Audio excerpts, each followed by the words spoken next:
Good evening, ladies and gentlemen. Welcome back to the Radical SR10 Championship Round 10, live from Circuit de Barcelona, or Catalonia, as most of us know it as. I'm James Parfitt, going to be joined in the booth by one Mr. Alex Goldschmidt here this evening, who's going to be alongside me for what plans to be some absolutely epic action. Let's keep you up to date with the scores on the doors at the moment. It is no surprise, currently Simon Edwards out in front on 307 points. Luke Crowley in second, only 2 points ahead of Paul LeMay, 266 and 264 respectively. George Gonzaga in fourth, then Seth Brown and David Rolliston. Then we've got Luke Maxwell, Phil Glover, Michael LeMay and Jamie Bird rounding out the top 10.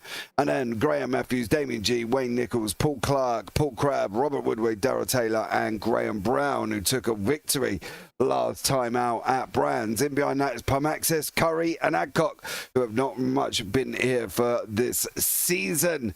Well, do we love Catalonia? I'm not a fan, but let's leave what Mr. Goldschmidt says when he comes in. Alex, welcome in, bud. Evening. Good to be back with you again for what is the second time this evening. Yeah, Barcelona's a bit of a Marmite circuit. There are those people that love it. I've followed it over the years, and it's not a circuit that I gravitate towards too. But you know, you've got one of the longest straights in continental Europe, so you've got plenty of slipstreaming, but then it's just a case of you go through, through Repsol at turn 3, and after that it's just sort of like you want something a bit engaging, exciting. So for me, it's a bit of a miss circuit, if I'm completely honest with you.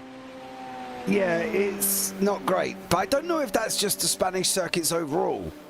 Do you know what I mean? I think some of them are a little bit, you know, when you see it on the schedule, you sit back and you go, oh, we're going there. You know what I mean? And Catalonia for me is that circuit. I don't think this circuit is great. I think sometimes the racing can be nothing short of, you know, boring. But I'm hoping these guys in the SR10s do a little bit better than that. Yeah, I mean, with the SR10s, it doesn't matter how many cars we've got on the grid, they always put on a hell of a show for us. Agreed. Oh, is there more to that or not? Or is that it? That's it. Oh, okay. That's it. No, I agree with you. That's all I need to say. It's all I need to say. Whenever I've been in the booth with you for either the SR8s or the SR10s, you know, it's always the usual suspects. Like we've got Paul LeMay. I mean, we're now coming into 3 minutes completed here in qualifying. People are coming to the end of their first flyers, so we'll get an indication of who's top of the pops, so to speak, in the early stages of qualifying as the track evolves. Well, we're going to find out on that one, and we will find out very, very shortly. As I say, we've got 7 minutes left of qualifying, and it'll be interesting to see how this all pans out here this evening. Going to be an interesting one. I think these guys are going to put the effort in, which is great to see. Whether or not they can make it great racing, we're going to find out. Likes of Simon Edwards, Paul LeMay, Graham Brown, of course, Phil Glover, who's improved massively this season. He's got tutorage, should we say, of Simon Edwards, and is doing a great job. At the same time, I think, you know, there's some great improvements along this season, and to be fair, Phil's definitely got to be up there. He has improved massively over the last season. Yeah, I mean, we've both, I've commentated on the Radicals for quite a time, and Phil's always that happy-go-lucky guy, and, you know, we've seen him start from pole position, we've seen him lead races, we've seen him entrenched in battles, and by having a man who's had more titles than Lewis Hamilton has had in Formula One when it comes to Radicals, you know, that's the right person to have in your corner. And the good thing is, I also love his livery as well. The good old Castrol Toyota, hark back to the old WRC days. That's what it reminds me of. Yeah, it does, and it's been on this car all season. At the moment, Gonzaga is going over the line, finds himself in 5th. Paul LeMay is sitting in 4th at the moment as they're going into the left-hander. I think for me, we were talking about it last week with a couple of the drivers, and they were, you know, do we have the chicane? Yeah. Yes, we do. I mean, if I'm completely honest with you, when they decided to get rid of the what's known as the RACC chicane, and where you actually have to carry the momentum through Bank Sabadell, through Europe Car, then it's going to mean that there could be possible unforced errors going through that right, left, right combination. And then you've also got the sausage curbs to worry about coming out of the final corner, going into New Holland at the final turn. And we saw a couple of drivers just a minute ago go over that, including, I think, Paul LeMay. And that's where drivers can get caught out. Of course, these cars are very slippery underneath. There's basically, like, you've just got one big panel of body undersheeting, which means that you've got a flat surface. So you unsettle that balance by going over a significant sausage curb. You could do yourself a bit of a wrong un there. Bit of a wrong un. I.e., you're going to flip the car up in the air. You're going to be in trouble. Or yeet and end up in the wall. That's the thing, I think. You don't really want to be doing that, but some people will and some people won't, and we'll see how they get on.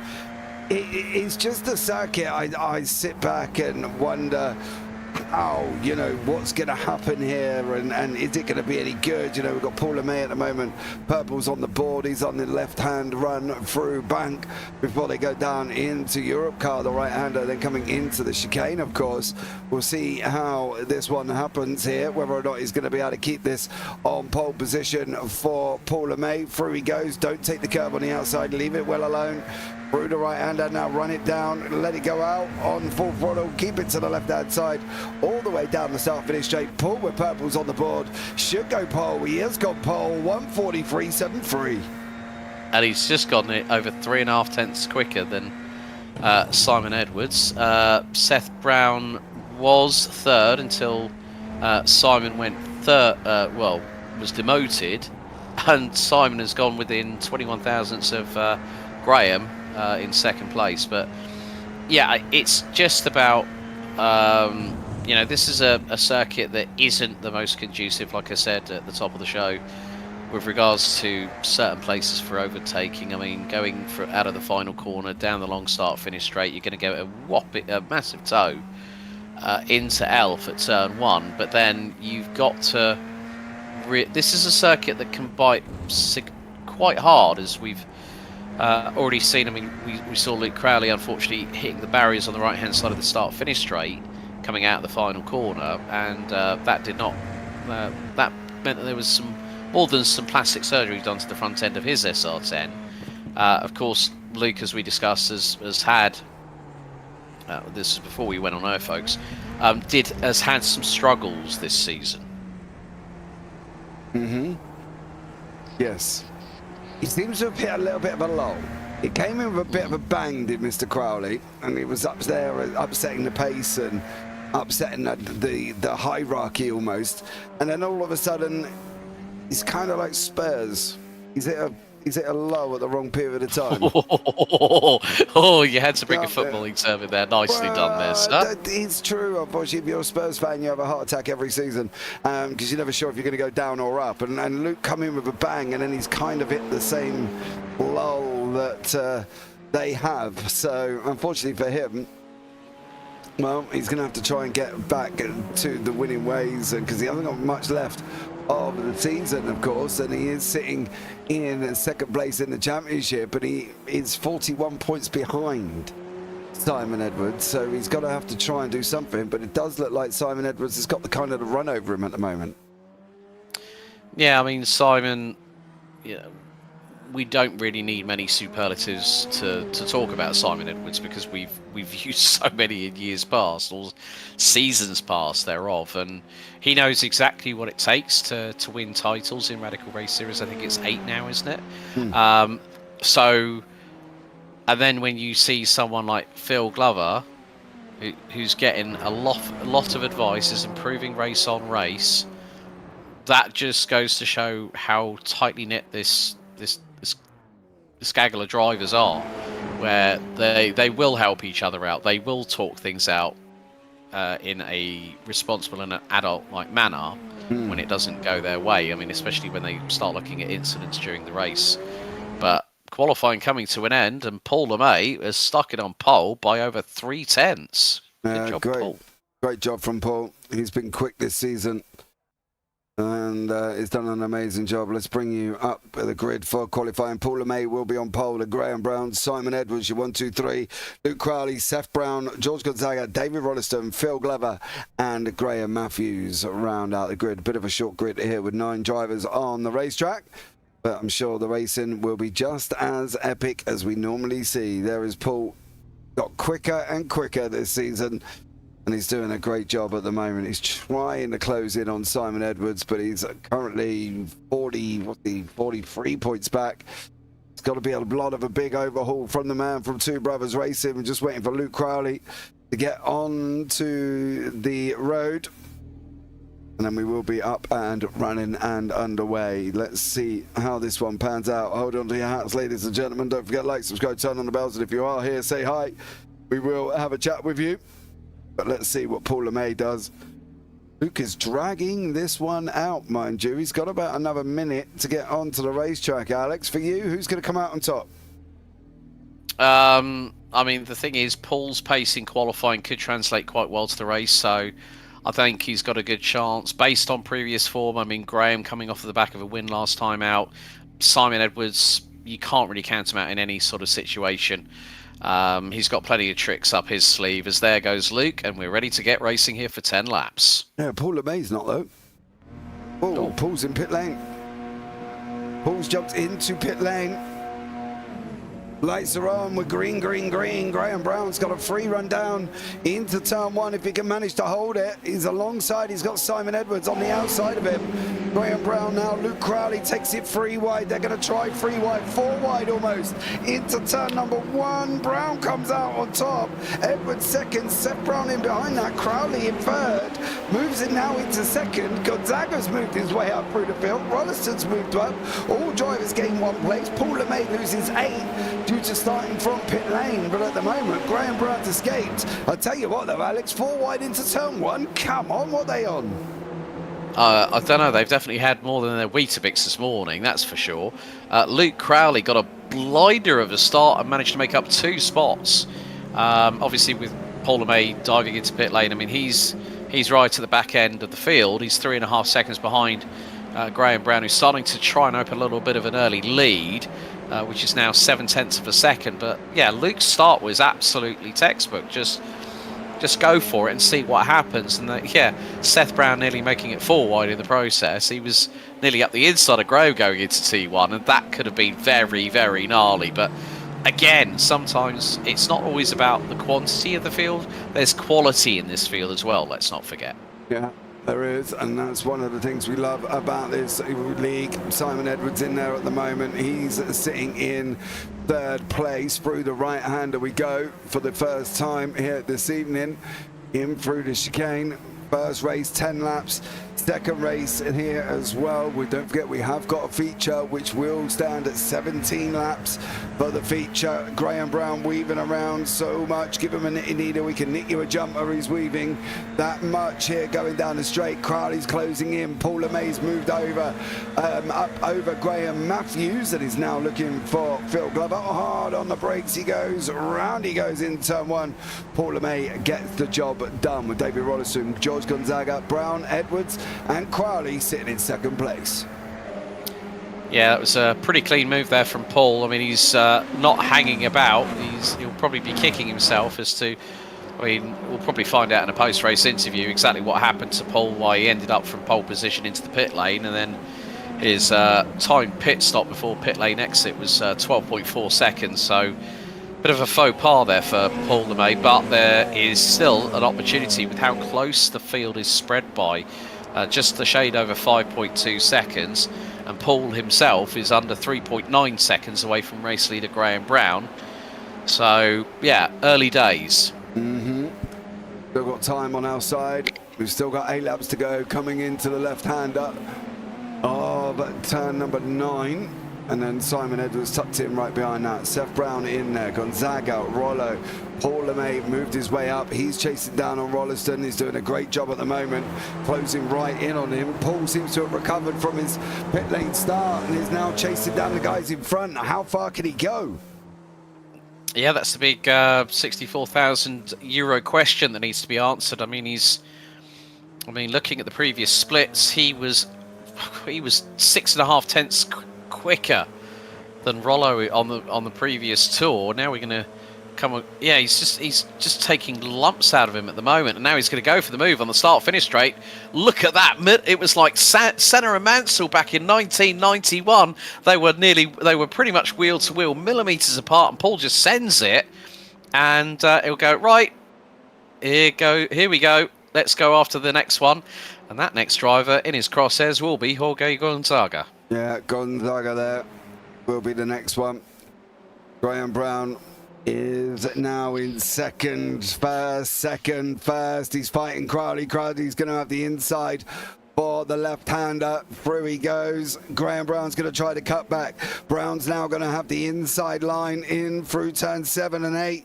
Up the hill we're going to go. It's going to be a battle. Brown comes out on top, gets the job done. Can he straighten it up? He can. Through into the right-hander, the fast right-hander at 9. And we've got Graham Brown, Crowley, Edwards, Brown, i.e. Seth, and Gonzaga behind him. It's going to be a constant battle here. Graham Brown's going to have his work cut out. Yeah, the thing is, with the top three battling as they are now, Edwards up the inside of Crowley, so Crowley's manoeuvre where he outbraked himself going through into, I think it was turn 4, and then it just opened the door. And now there's Brown, there's Gonzaga, right on the back of the number 38. And I think if you put on the Catalonia circuit right now, Google Maps via iRacing, you would be able to see that Seth Brown's car is clearly more high-vis than anybody else. As he takes a little trip through the kitty litter whilst having the full beans on the loud pedal on the right-hand side and still keeping Gonzaga at bay. But Paul LeMay, new fastest lap, 1:40.964, a second quicker than Jorge and 1.2 seconds quicker than Seth Brown. Now, Paul LeMay on pace could be right up at the sharp end of the field if he plays his cards right. I think maybe by lap 7 or 8, and could be duelling for the race lead as long as he doesn't put a foot wrong. Yep, you aren't wrong. You aren't wrong at all.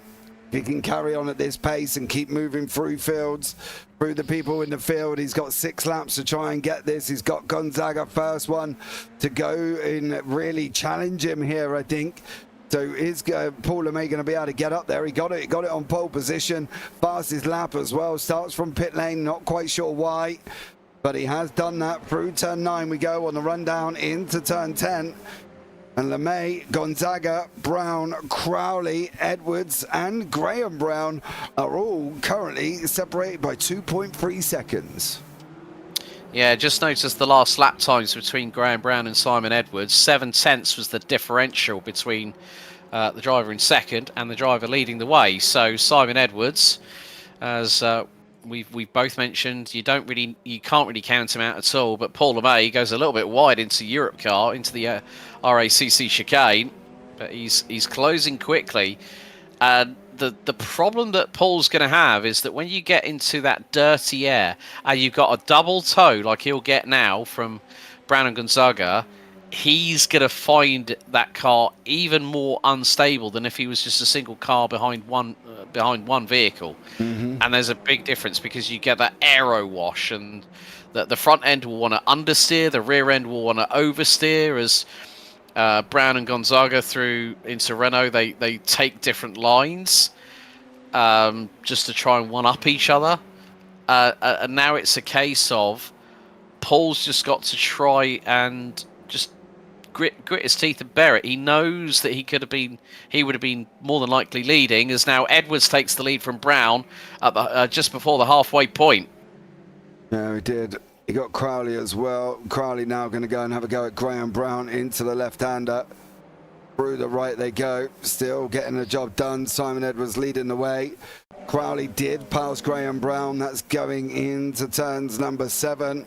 Crowley's got that inside line, but here's how Edwards did Brown into turn 5, gets the inside line, job done, no return. Looks like there's been... Oh, what's... Oh, hold on. The cats and the pigeons situation again. Yeah, I'm not quite sure what was going on there, but everybody seemed to be all over the place. Yeah, it was a hip check between Gonzaga and Crowley, and Gonzaga went very deep into the corner. That pushed Crowley wide, and then Seth Brown went, thank you very much, I'll take that. And now that means that from pit lane, Paul LeMay, as we come round to complete half distance, now is up to P4 and chasing everyone in front down. I mean, the funny thing is, a 1 minute 41.955 for Paul LeMay. Graham Brown, a 1:44.413. Yep. It's impressive for Paul LeMay. It really is impressive. How is he going to get... He should get Brown, but can he get... Well, Seth first. He's going to need to get past Graham first, sorry. Then Seth. Edwards has opened up a 1.8 second gap.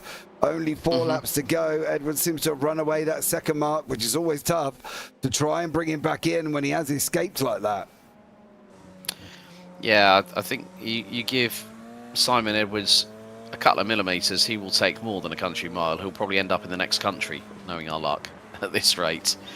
But it just comes with all that experience and all those battles that he's had over the seasons past, and that's why he is in the privileged position that he's in through hard work, hard graft, and putting in the wheel time. And that's why you see drivers like Simon Edwards who will stick to 1 championship or 2 championships at the most and concentrate on them. Whereas with sim racing now, you get a lot of people that are multi-adaptable, and what I mean by that is that they'll try their hand at different series. I'll go, oh, I'll try this one. Oh, want to give that one a go. Oh, I like driving that car. I'll try that. And you get some people. Oh, problems there for Luke Crowley. I think he just shortcut the chicane inadvertently there. Yeah, Gonzaga's also had a moment with him. So Gonzaga had a moment. You're going to hit that, aren't you? It's going to be a problem for you. Around he goes. And then Crowley's issue does put Graham Matthews in pit lane, mind you. Crowley's all the way down into 6th. Trying to find out what actually he got himself up to for Mr. Crowley. Oh, yes, he did. Cut the chicane, and then, unfortunately, a slowdown aplenty. Yeah, and Gonzaga's in the pits as well. I mean, George Gonzaga, we always talk about him. He's got brilliant pace at times, but then it just seems to be that luck never comes his way. And there's either an incident that ends up getting involved with it, whether it's his making or somebody else's, or he just doesn't have the pace. And it's like with him, it's peaks and troughs. You know, like you don't know which way the coin is going to land, whether it's going to be heads or tails. So for George, he'll be kicking himself after that, I'm sure. Yeah, absolutely. But he'll come back and he'll recover and he'll keep going. Edwards out in front by 2.8 seconds. Paul LeMay in there in 4th. He's going to get, I think he might get both Browns here. I've got to be honest, Alex, I can't really see him not getting both of them. Yeah, I mean, Paul's just biding his time, just showing his nose to Graham as if to say, don't forget, I'm behind you, and he's going to try and throw it around the outside at New Holland. And, well, Graham didn't really fight that. I think he knew that Paul had a significant pace advantage over him. And then you look at the lap times, well, Paul, even with getting past Graham, was half a second quicker on that last lap. As Jorge Gonzaga comes out, Luke Crowley has just gone through into pit lane.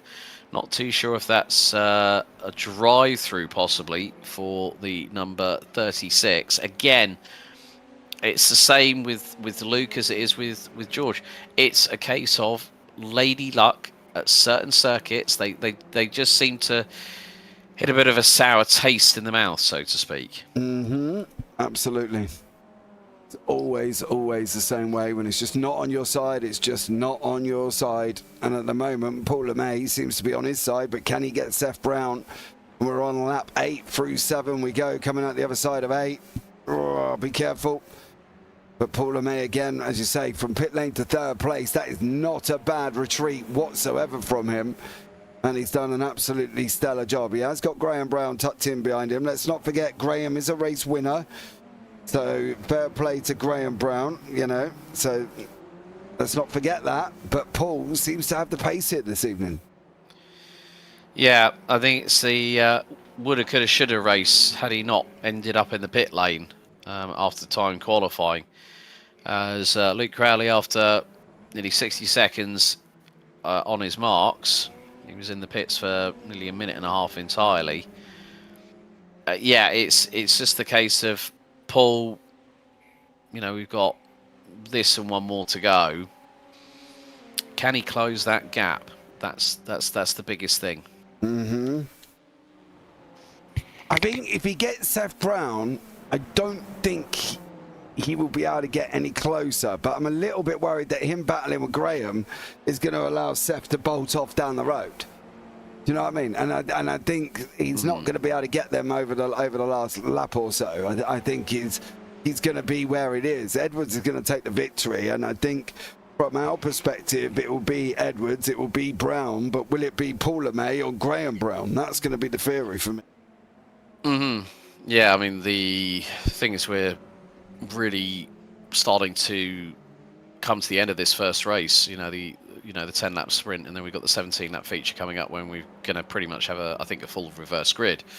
So if Paul stays where he is, he'll be sort of like saying to himself, okay, right, whatever I did here, what I did was inexcusable for putting it on pole and not taking pole and starting the race that way. But then he'll think of it in this way as well. Hang on, if I stay third, that means that puts me 7th on the grid ahead of Simon Edwards and Seth Brown. So instantly he'll have a little bit more of a motivational spur to hopefully get on the grid, stay on the grid, and start like everybody else. Mm-hmm. Yep. Would be nice. Simon Edwards will be down in pole position, ninth. It's top 10 reverse. Graham Matthews will be on pole. Gonzaga will be there. He's going to be happy about taking that, starting the final lap of the race. Simon Edwards comes over. Since he's got out in front, Alex, he's just never really looked back, has he? Yeah, standard modus operandi for this man here in the number 52. And yeah, he's just taking it in his stride. He got the opportunity to lead the way whilst, and credit where credit was due to Simon. If you guys didn't notice it on the replay, for those watching on the JP Broadcasting Network, Simon actually had to use cat-like reflexes to avoid hitting the back of Graham Brown for taking the race lead. It was that close, but Simon has that experience and know-how to get around those kind of situations. Yeah, he does. Coming in through 7 and 8 for the final time. And at the moment, he is out in front. Paul LeMay's got that gap down to less than, well, he's there. Look, it's basically about a second, but it's whether or not they're going to be able to get this now for Paul. I think he's going to struggle. I think that unless he can hook up the draft and Seth Brown does something majorly wrong over the next half a lap or quarter of a lap, but I don't think he's going to. We've still got that Yankee chicane at the end to come, mind you. And we've seen them catch people out loads and numerous amounts of time. But I think it is going to be Simon Edwards. Through the chicane, he's going to go through the left, through the right. I almost feel like singing Jump Up and Down and Touch Your Knees, but there we go. And Simon Edwards comes down, takes the victory in race number 1, gets the win. Job done for him. Seth Brown does get second place. Paul LeMay third, and Graham Brown grabs 4th there as well. David Rolleston grabs 5th place. Phil Glover will be coming home in 6th. And then we've got Luke Crowley and George Gonzaga. But Gonzaga's actually finished, so it's Luke Crowley and Graham Matthews. Matthews will be the first one over the line. Crowley a long way back. Kind of a little bit, not anticlimaxical, but kind of what I expected in Catalonia. But I think you and I both would agree on this point. We did not have any inkling that they would try and go full wide into turn 1 on lap 1. No. That was almost craziness personified when it comes to radical SR10s. But the main thing is that in the first half of the race, the battles were really, really close. But it just meant that when a couple of bowling pins tried to knock each other down, like, say, Messrs. Gonzaga and Crowley, that's where things changed the dynamic of the race, not to their favour at all. No. You can't afford to do that in a short grid. That's the thing. Crowley's going to come over the line, wrap up that 7th place there. And then we'll be able to bring you the results. He goes over the line now. Results from heat number 1 are as follows. Simon Edwards is your winner.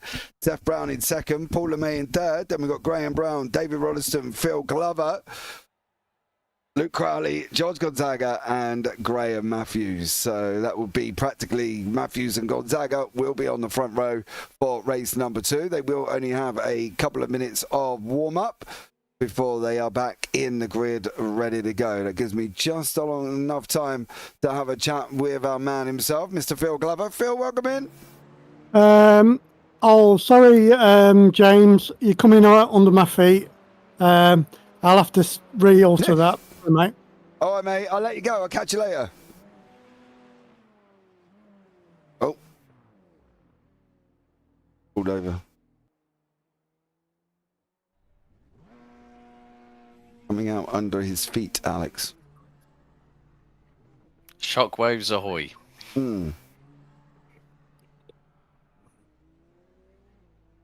Wait patiently, we've got about a minute left.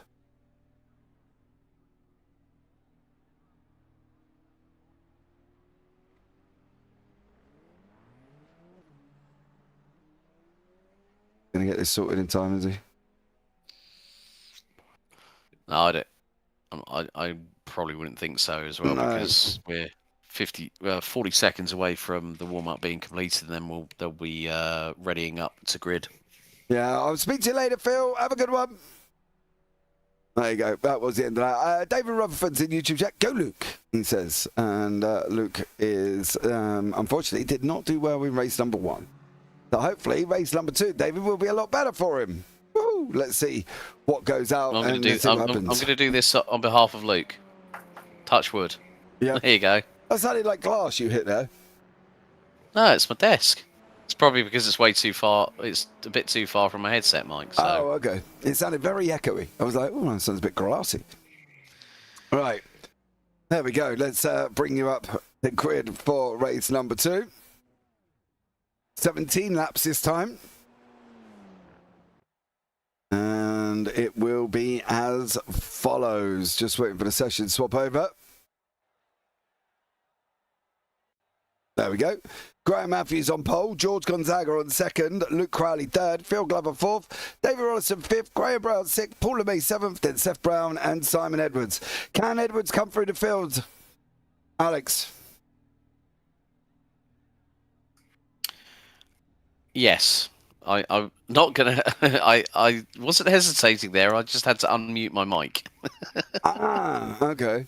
Oh, I'll let you have that one. Right, Here we go. Ladies and gentlemen, lights are going to be coming on. Hold on to your hats once more. 1, 2, 3, 4, 5. Second race of the evening is green, green, green. Gonzaga got off the start.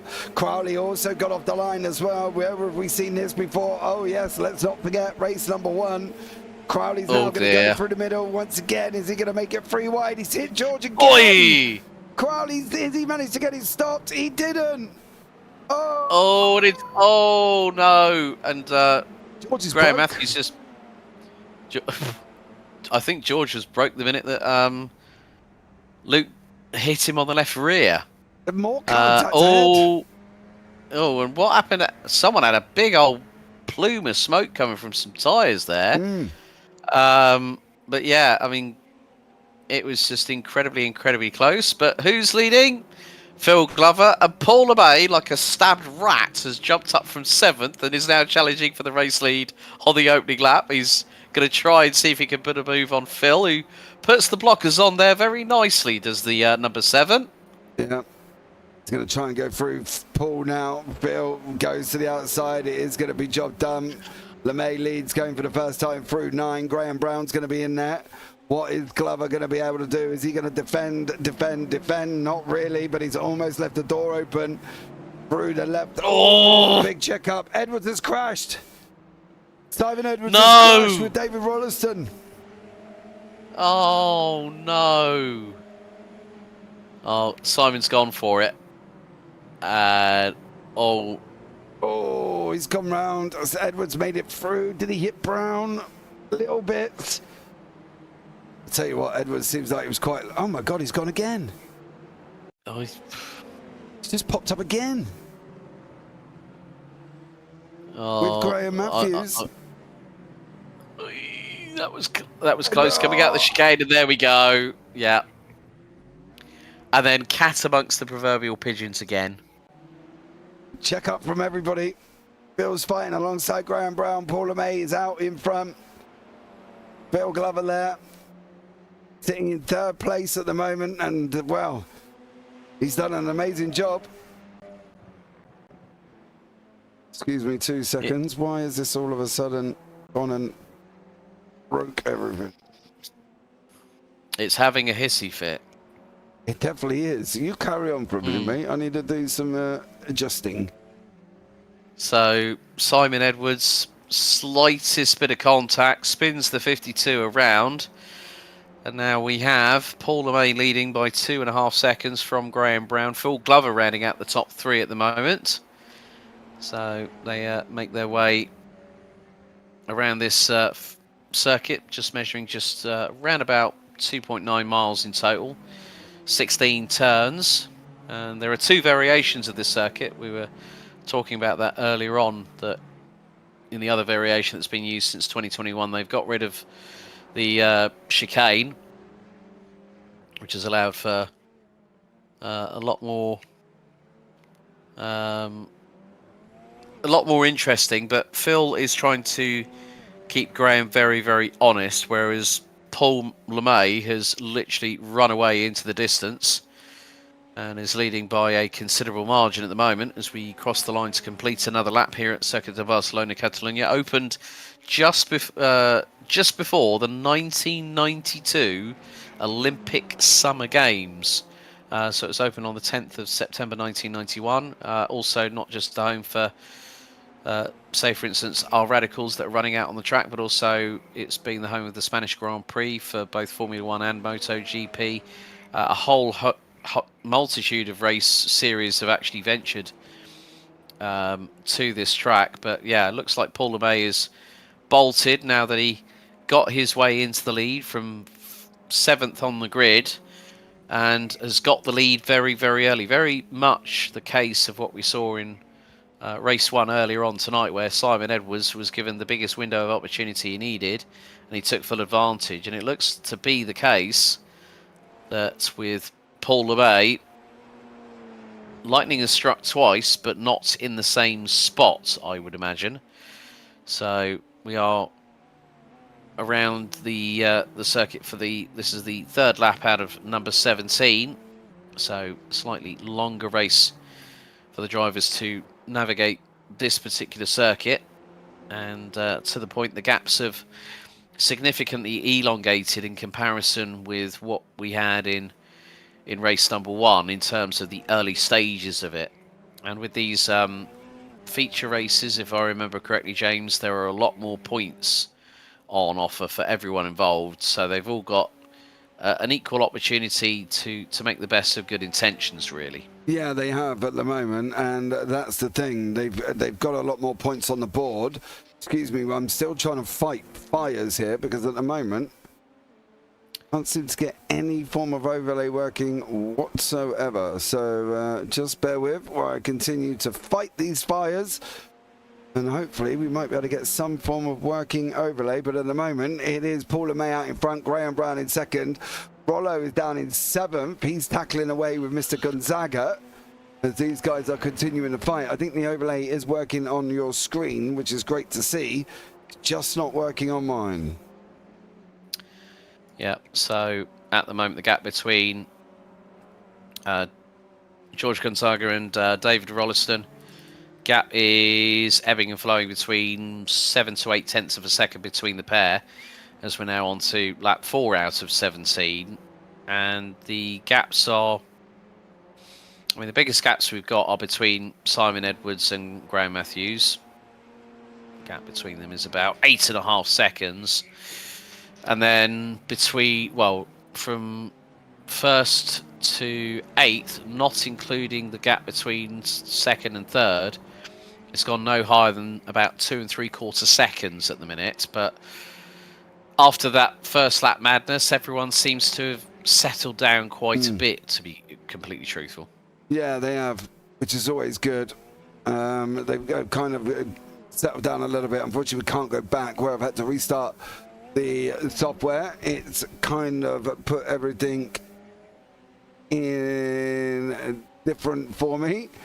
So we are on, I believe we're on lap 5 of 17, if I'm not mistaken.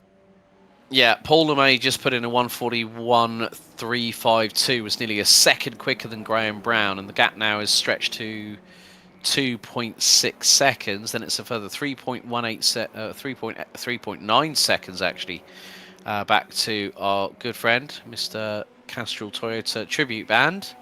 Phil Glover in P3, Seth Brown in 4th, Luke Crowley in 5th, having dropped down from 4th at the start, just coming at, well, around about 4.5 laps ago at the start. Phil Glover might need to check his off tracks, because that could be very, very dangerous in the late stages of the race. So, yeah, it's just, as they say, James, the proof is in the pudding. Absolutely. I do fully agree, and you know, with Phil especially, is said the improvements this season have been mighty and has jumped up massively, and I think he's done a great job with it and is moving forward in the right direction. And you know, we've got Seth Brown now coming in looming, Luke Crowley's also looming, so this battle could come to fruition very, very shortly. But at the moment, it's doing a great job, and for him, he's sitting in 3rd place. Yeah, gap between third to 5th at the moment, James, is running at about 1.4 seconds. Yep. So this could be quite crucial for him in that respect. Yeah, so exactly. And that's the thing, with Seth Brown running down into turn 1, in behind him, you know, but Paul LeMay, he's already escaped and he's off on freedom, and he's 2.6 up front, and Graham Brown's a long way back at the moment. So it's all about what can happen with Phil and Seth. You know, they are providing the closest action on the racetrack as we're going into the final, you know, sort of, we're on 7 or 8 laps to go. So it could be interesting to see how this one pans out. Yeah, it will be. And it's just a case of, you know, over a longer race distance, you know, you've got to have a different approach to it. You know, you can't go, like in a sprint race, everyone's going to go all guns blazing. And it's just common human nature to do so, especially if you've got that adrenaline coursing through your veins like hot rocket fuel, and then you try and go 4 wide into turn 1. This time we had 3 wide into turn 1. Phil nearly made it 4, but he was very, very wise to be strategic on his approach and go, I don't really want to be caught up in any traffic, or I don't want to be caught up in an accident. And that was actually a bit of good due diligence employed by Phil, is to read the situation and to make a good judgment call, rather than sort of going, yeah, I'm going to throw it up the inside and see what happens. And with that, that's a 50-50 equation. Sometimes you'll get it right, sometimes you'll get it completely wrong, and then you'll have egg on your face. Yeah. And at the moment, he's getting it right. Crowley's tucked in a second behind him. Then you see Edwards moving through the field as well, a long way back with David Rolliston. But Seth Brown trying to close in. Crowley's also trying to close in as well. They're going to start, you know, getting together and racing now. This is going to be the situation through turn 3 as they start coming into 4. I think there's still a lot more racing here to go. And at the moment, Phil is going to have a job on his hands. He's going to have to either rely on the fact that Crowley's going to have to tackle and go into Seth, or Phil's going to have to defend like a lion. One or the other for him. But then there's there's a fourth additional player that could factor in very, very shortly. George Gonzaga has been doing low 141s, and he just did a 141.2. Luke Crowley 124 high 3. Low 142s by Phil and Seth, and Phil just set his personal best lap of the race. So those gaps are coming down, and I think we've got what's happened? Seth Brown has just Seth Brown and Luke Crowley are swapping places like musical chairs at a kids' party. Just hitting round. Oh God! What's the Bennett. after effect of this? Oh, got that foreboding feeling. Yeah, there you go. Oh, well, at least the second tap actually got him in the right direction. And then Jorge went, thank you very much, gents. I'm going through. Yeah, got it done for him. And Luke now down in 6th. George Gonzaga, in 4th. And Phil Glover, Graham Brown in behind him. So, yeah, great job from him. And still action there as well. Yeah, keeping an eye on Paul's lap times. We said he had pace. He's really putting the... he's giving it the berries tonight, as Paul LeMay, as you would normally say sometimes when we first started working together on this particular channel. Giving it the berries, and he's leading by nearly 3 seconds ahead of Graham Brown. So it looks like we could be on course for 2 different winners tonight. Yeah, it does look like that. I think Paul LeMay is just too far out in front currently. I think for him, he really needs to just sit, chill, and do what he's doing. And at the moment, it is good what he's doing. So there you go. He's doing a great job with Paul. He's quicker and quicker over the season. He's done an awesome job. And for him now, he's just going to go and win this race. Luke Crowley, Seth Brown is there. Rolliston's in behind him, Alex. And still, it's the back end of the field that's providing the action. Yeah, I mean, the thing is, both David Rolliston and Simon Edwards, they are really starting to close in like a bit of a freight train at the minute. So behind George, behind Seth, Luke is, yeah, I mean, you can see those gaps coming down all the time. So from 4th backwards, I think we're really going to, 4th to 8th, we really could have a bit of a grandstand finale, so to speak. So it's, it's just one of those things. So Edwards going to go through on Rollo, down into turn 1. Edwards is going to get the job done. And he has over David Rolliston going into turn 1. Whether or not he's carrying damage, I do wonder.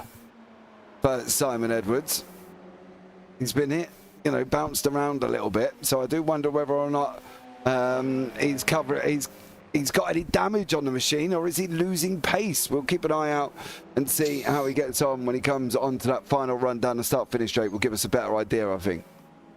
Yeah, George is actually close. At one point, George was closing into Phil, and the gap is now under a second. So Phil's got to watch his 6. So George now nearly having a bit of a tank slapper coming up the hill in towards Campsa. And yeah, I mean the thing is, the first race for George was not exactly, didn't go his way, no. And now in this second race, I mean, he's made up 2 spots. Phil's made up the most spots of anybody. He's made up 5 places. Started, showing on my timing, showing as having started down in 8th place. But it's more to the point that Phil has made it work. George is coming at him like a whirling banshee at the minute, and could get that opportunity to get through. But then you see that everyone is closing that gap.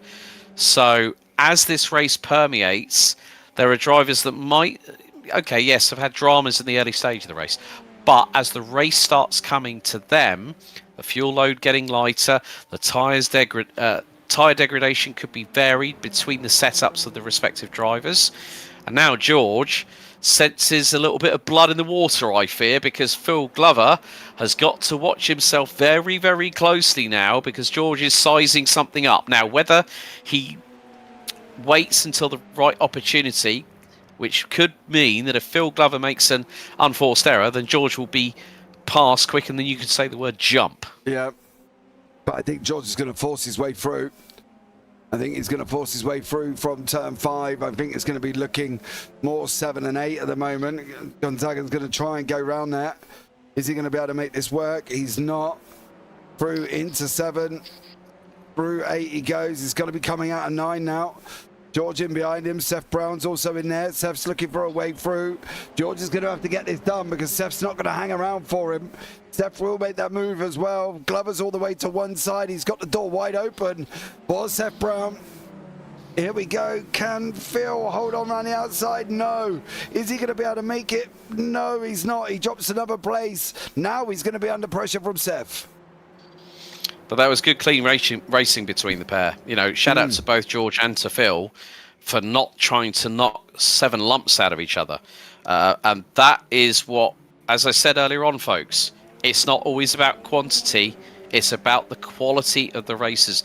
And to be honest, Phil, keeping third for as long as he did was pretty impressive. But now he's at the mercy of everyone else that's closing in very, very quickly. And now here comes Seth Brown looking to the inside here at turn 1.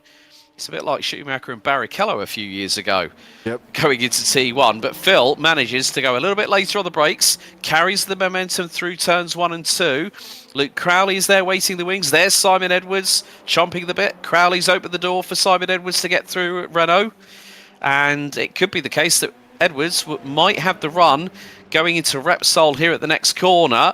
And the door is wide open. Very wide open, but then they've got the left-hander coming up here at Sayat, and Crowley's going to have that inside line. Whether Edwards is going to get the crisscross, no, he's not, but not what Luke Crowley needed to do there. He's hit the side of Seth Brown, and he's gone off, and that has allowed Edwards and Rolliston to go through. It was going so well. But that's really, if you had a camera on Luke, that really sums up his season. That whole concept of making mistakes. It's been race 1, it's been race 2, and that is what I mean by the slump he's been in. He just cannot string together a good race at the moment, which is a shame for the lad. He's done awesome since the beginning of the season, but he's just dropped off massively. And it's really showing. But at the moment, Glover is really showing that if he was a champagne bottle, he would definitely be the cork in it. Yeah, and that could pop at any time. But at the moment, you know, credit where credit is due to Phil. He's done a really good job. Now, Seth Brown has just ended up in pit lane. Now, is that possibly for damage, or maybe that could be from the impact sustained through the moment that he just suffered with Luke Crowley, or whether that might be a drive-through. But it is a lengthy pit lane, let's not forget, here at Barcelona. Yeah, that was a drive-through penalty, so possibly off tracks incurring that one. Yeah, straight through for him. But Seth Brown, unfortunately, he's racked up the X already. But now Edwards is there. What's Edwards going to do with Phil? Don't forget, Edwards is kind of Phil's mentor. He is the educationer. It's the student and the teacher, if you want to put it in that way. The student. Jedi and Padawan. Well, yeah, go whatever way you want. Obviously, I'm going to think before I say any more. But yep, there's lots that you could go into that does distinguish the fact that Phil Glover is the student and Simon Edwards is the teacher. Yeah, definitely the right way. Definitely the right way to call it. But you can see that there's going to be racing respect between the pair. But, Phil just locks up under braking. Simon manages to keep his car to the right-hand side. They are getting very close into Bank Sabadell at that point. And, Simon's got the over-under here. Yeah, Phil's going to chase him around the outside line now. Is he going to be able to hold it? No, he's going to... Oh, that's just literally put Rolliston right up the jacksie of Phil. Now Phil's going to be under attack. This is just Rollo's going to go through all day. Phil's taken to the inside line. There he is all the way to the right-hand side. Is he going to be able to have this on pace at the moment going down into turn 1? We're approaching. Rollo's later on the brakes. Phil's going side by side.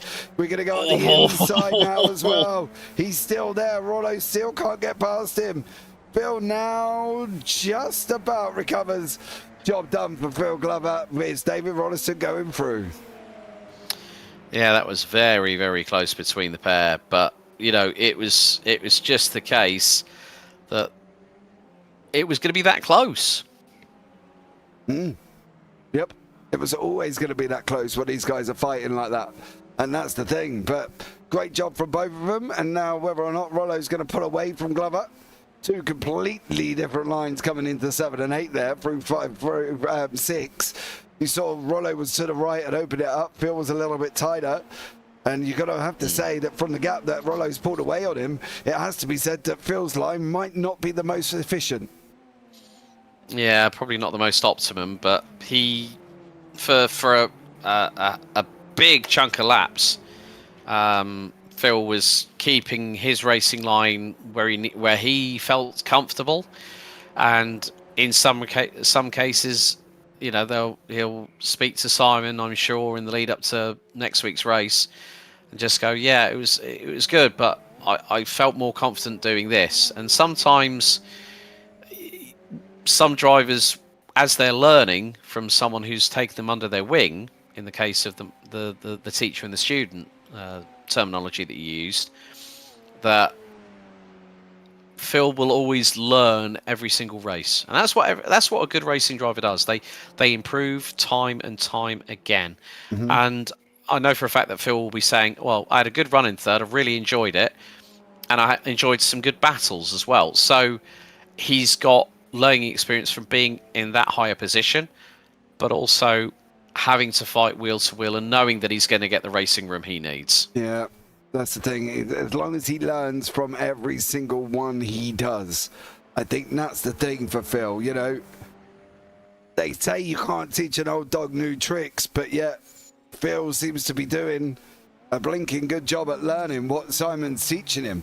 But it's now in that little, it's kind of almost that little bit more of a push now for Phil, where he's got to sit back and go for it. He's got to try and match the pace. He's got to try and move his way forward and start getting up there now, because that's what he's going to try and do on that one. Paul West, nice pass. It was there from, we see David Rolliston. But now it's all about just getting to the end of the race. We're quite spread out across the racetrack. See the gaps on the left-hand side. Nobody really close together at the moment. And we did have that one little battle, but it's nothing so far. Yeah, and it's now a case of Paul LeMay. This and 2 more to go, and it's like a nice cruise in the Thursday evening sunshine for the number 27 from Two Brothers Racing.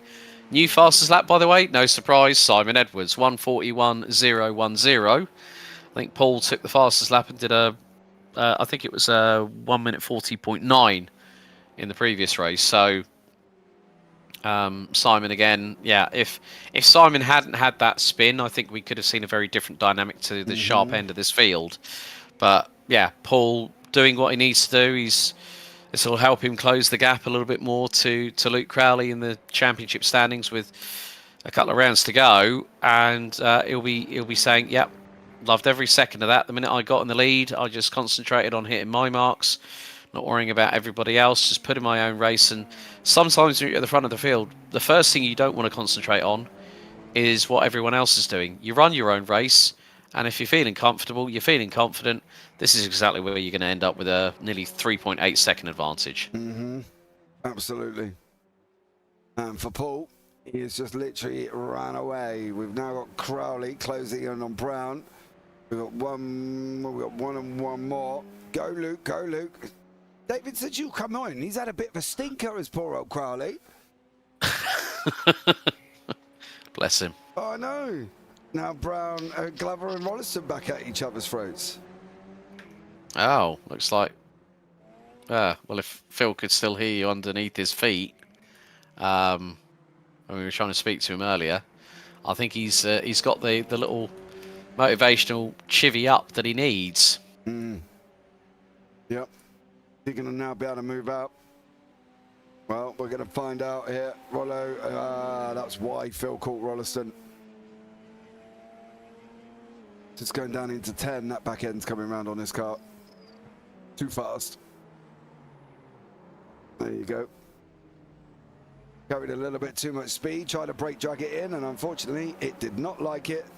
And it spun him round. So for David Rolleston, he's now under attack from Mr. Glover as we're on lap 16 of 17.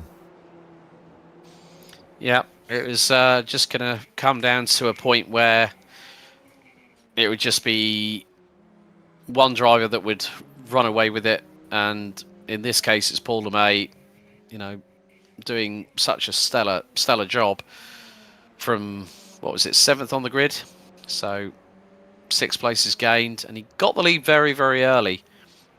And that's exactly what some people, need to do. They just need to try and, put their best foot forward and just hope it all goes their way. And it's definitely gone Paul's way, even though Graham's starting to close the gap a little bit. I mean, it's been at a high, I think, of about 4 seconds. But white flag is out.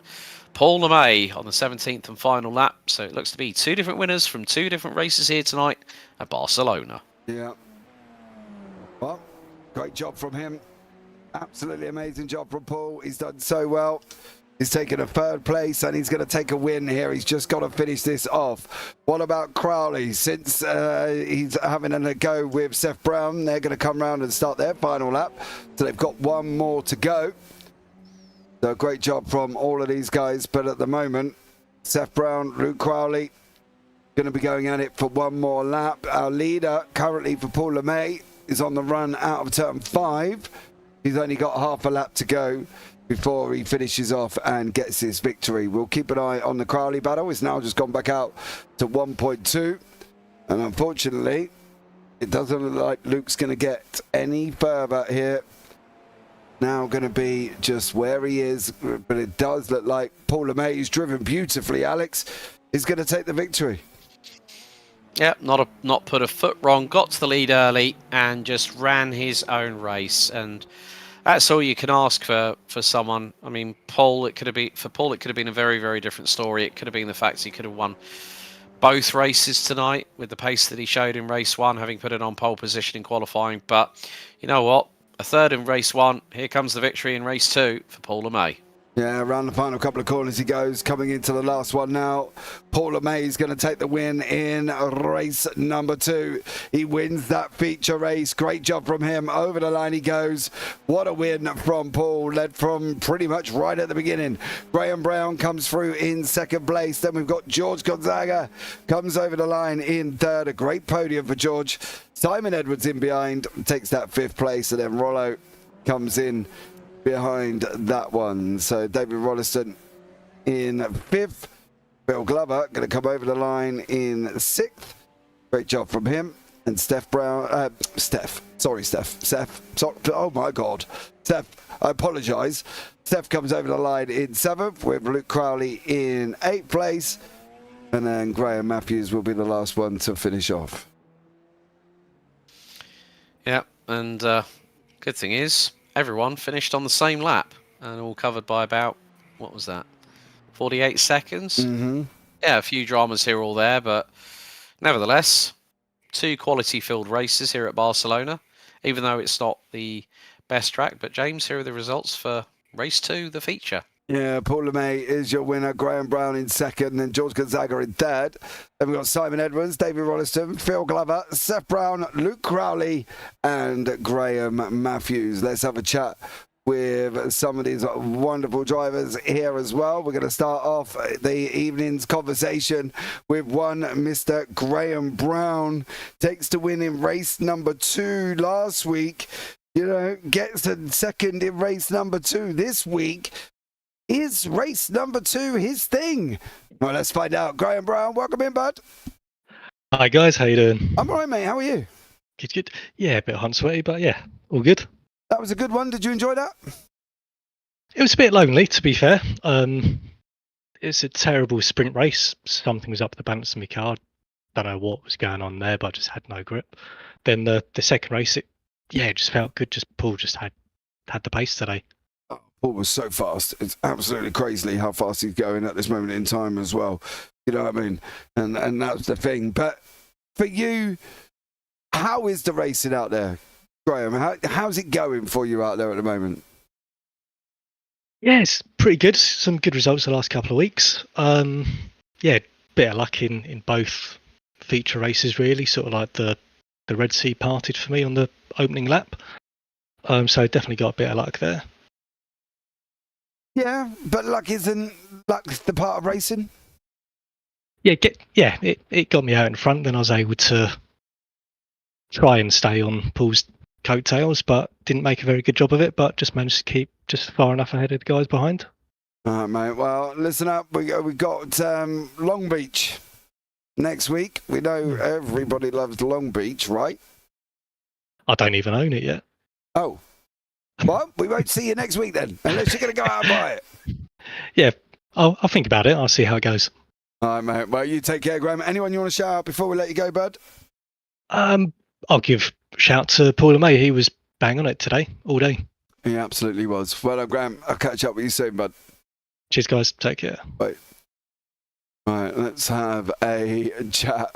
I want to have a chat with this man at this moment in time because the poor old torpedo is on a slump that only he can justify at this moment in time. He goes up, then he comes down, and he goes up and down, and unfortunately, he's having a bit of a rough one out on track at the moment. But let's have a chat with Mr. Luke Crowley. Luke, welcome in. Thanks, James. Hi, Alex. Mate, Yeah. I'm sorry to say, you remind me of, my poor old beloved Tottenham Hotspur at the moment, dude. You're in a slump and a half. What's going on?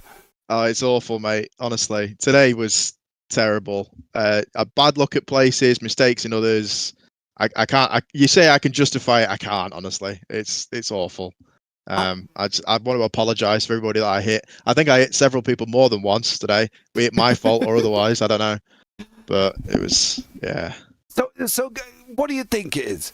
You know what I mean? You had a great start, and then I did. Then I did. What's happened? What's changed? What have you done? You not got your lucky pants on or something?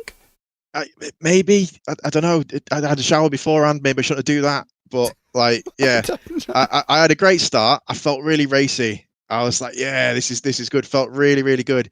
And then the torpedo became the torpedoed. George got me right in the side, and that put paid to the sprint.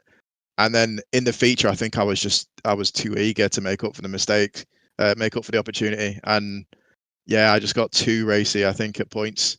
Yeah, could have left a bit more space for Seth. Shouldn't have raced quite so hard against Simon.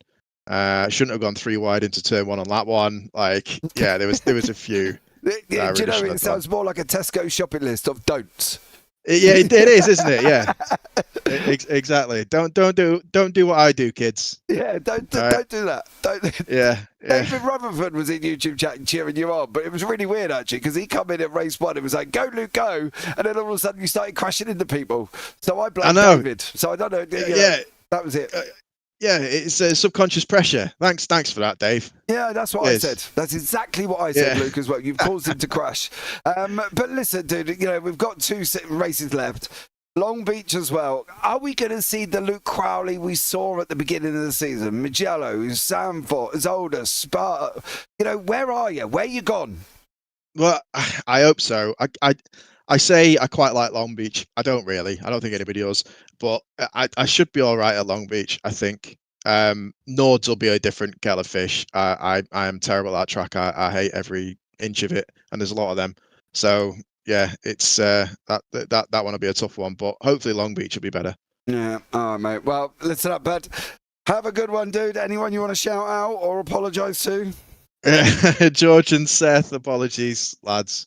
I know George, it was more like getting even than anything, but yeah, apologies for that. Seth, I got him twice, and that wasn't okay. So yeah, really big apologies to Seth. He would have finished much better than he did if it wasn't for me. So well, Dave said don't blame him, but I don't know. I'll leave it up to you, mate.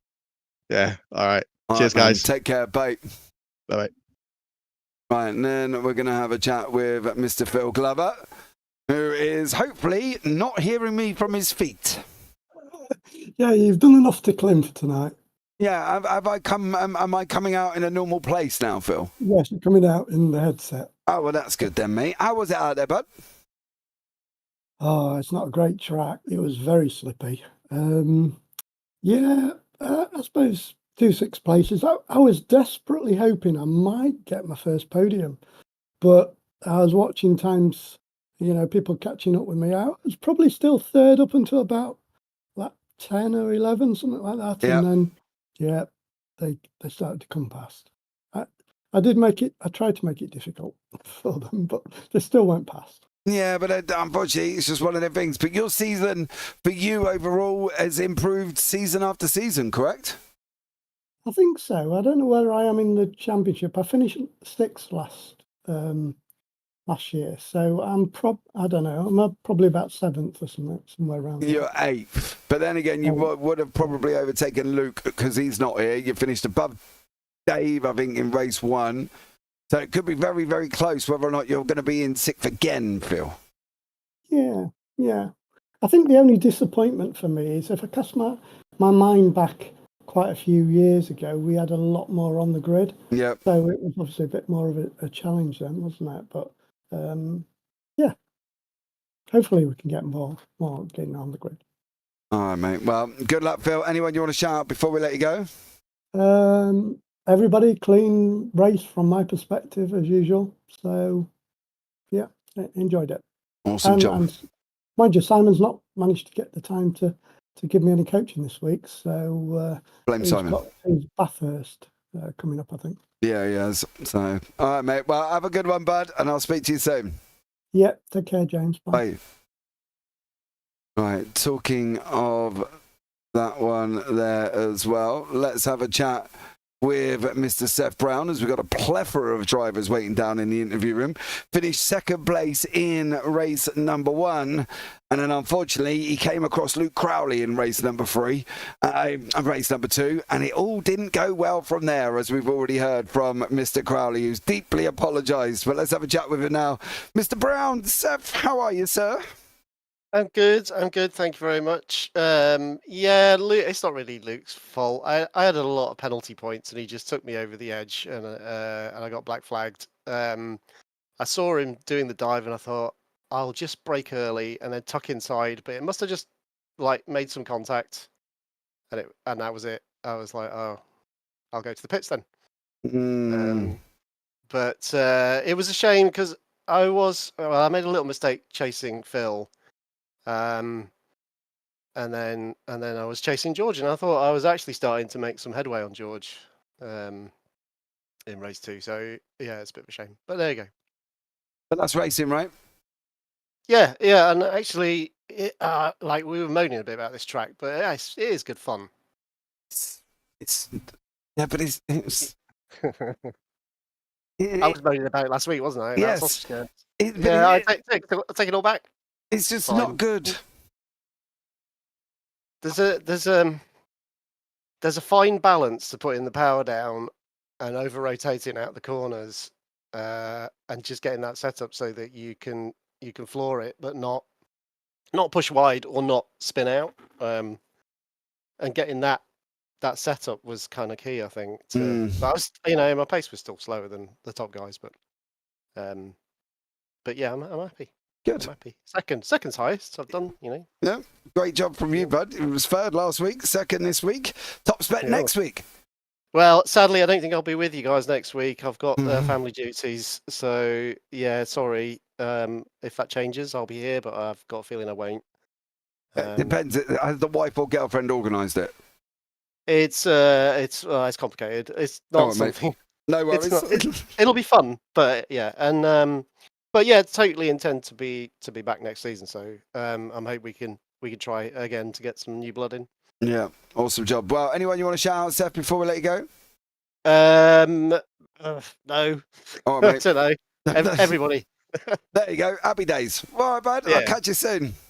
Cheers. Mate. Bye. Right, now let's have a chat with Mr. Simon Edwards, who took the winning race number 1. And, well, unfortunately, he seemed to have met Graham Matthews and everybody else in race number 2. But let's have a chat with him here himself. Simon, welcome in, bud. Hello, my head hurts. Oh, dude, you've been bullied around tonight, ain't you? Yeah, I mean, I'm amazed that I wasn't out in the big contact. So I got stuck on that sausage curb. So I managed to get off it. But yeah, it was good fun then. I was hunting people down, even though I had a bit of aero damage. But it was good fun in the end, because it's a bit boring track. So I had somebody to aim for all the time. Doesn't it make you wonder why we come here? Everybody so far has come in and said they don't like the track. I don't like the track either. I never said I didn't like the track. But you said it's boring. What's the difference? It needs a bigger race. It needs more people. Yeah, maybe. Yeah, it just needs a bigger race. Yeah. Oh, man. Well, listen up. We're going to Long Beach next week. That's going to be a good one. Yeah, it should be good. Try and get some more people in. You can do Bathurst? Yeah. I've been setting the car up for the possible rain. I barely drive the GT anyway, and I've never driven it in the rain. So we're trying to set it up and practice some rain lines. So we don't really know what's going to happen. What car are you in? We're in the Ferrari. Oh, okay. Not bad. Yeah, Not bad. it's a stable car. They've bopped us down a bit, but I'm not really bothered to. I'm not trying to get the last tenth out of it. Mate, it's Bathurst. Let's be real about it. Ain't going to matter whether they BOP. You could have the fastest car, but you're still going to put it in the wall going through the mountain. Yeah, that's it. You know what I mean? It's all about survival. But, well, good luck, mate, this weekend. Anyone you want to shout out before we let you go? Let's give a shout out to Paul there for missing the grid, pressing escape by accident, but he came back to, was it third? Did he get third? Yeah. Amazing, yeah. So he's probably took the most points this race, so that's good. See how close he is to you after this one. But Simon, have a good one, bud, and good luck, and I'll speak to you next week. Yep, see you. Bye. Right. Now, I think the last one is Mr. Paul LeMay. As we've just heard, he hit escape by mistake. He started in the pit lane in race number 1. Maybe he just got too afraid of being on pole after his Sebring days. Well, we're going to find out. Paul, welcome in. Hello, guys. How you doing? I'm all right, mate. How are you? Yeah, knackered, mate. What happened, dude? Did you really hit escape by mistake? Yeah, I did. Yeah.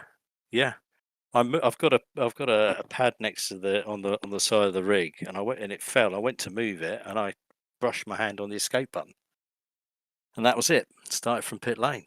Oh, you battled back to third. That's not bad. Yeah, not too bad, but it's I could have done without it, really, mate. But there you go. Did you sit there and think, that's probably cost you a win? Because to be fair, mate, in race number 1, you looked the quickest on the racetrack. Yeah, I'm sort of kicking myself a little bit, James, to say the least, but these things happen. But yeah, I've enjoyed this evening. I found race 2 really hard on my arms. I'm about to fall off, so I'm done. Yeah, sounds about right, mate, to be blatantly honest with you. As well, going forward, if you think this is hard, mate, we're going to Long Beach next week. Yeah, I've done a couple of laps around there. I really quite enjoy the track anyway. But yeah, good quality position and just try and hold on. Stay out the walls, mate. Stay out the wall and just keep it consistent. Yeah, so we'll give that a crack. Looking forward to it, really. All right, man. Well, good job, bud. Well done on your win. Anyone you want to shout out before we let you go? Yeah, I think Seth got second in race 1, didn't he? Yeah, he moved up his highest place finish.